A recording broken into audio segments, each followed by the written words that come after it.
A warm welcome to this reflection on reconnecting with nature. An important part of the Christian tradition is our connection with the natural world, how we treat our world, how we look after it, how we care for it, how we interact with it. So in this short video, we're going to look at how we connect with God through nature. And I'm sure one thing that we noticed, particularly through the first lockdown, was that the air got cleaner, the pollution was less, and that we were living in a world where everything seemed cleaner when we went outside. Well, that connection with nature that we have is an important one, because it helps not only with just our Christian faith, but with the whole of our being.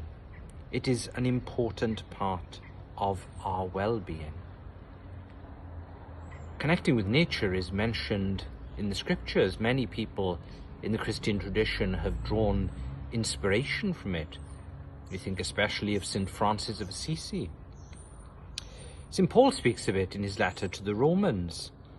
For ever since the world was created, people have seen the earth and sky. Through everything God made, they can see his invisible qualities, his power and his divine nature. But of course, in order to see things, we have to look at them and perceive them. We have to take time to be able to concentrate on them.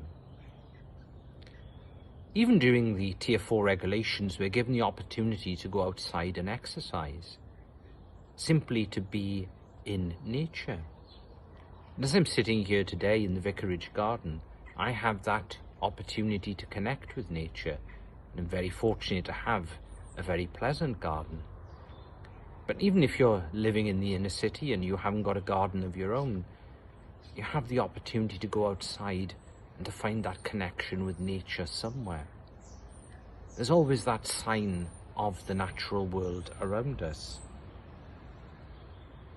Jesus did that many times in the Gospels. He took that time to reconnect with God through nature. We see that borne out in the 13th chapter of Matthew's Gospel, where we hear about Jesus leaving the house and sitting beside the lake. We hear too that he withdrew into nature for prayer. Jesus withdrew into the wilderness for prayer, as Luke's Gospel tells us. And again in Matthew, when he leaves the disciples, he goes up onto a mountainside to pray himself alone. He connects. He unifies himself with God through that time with nature.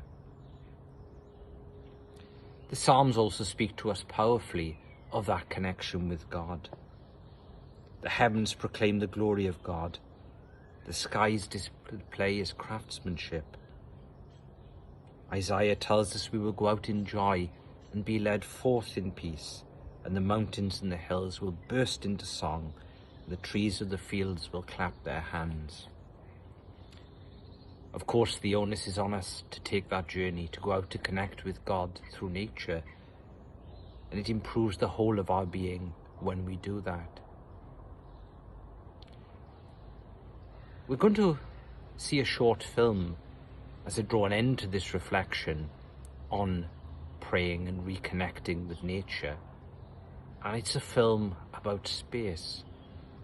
It shows us a vision of the whole of the world, that which God has created, that which God has loved, and that which God through Jesus has redeemed.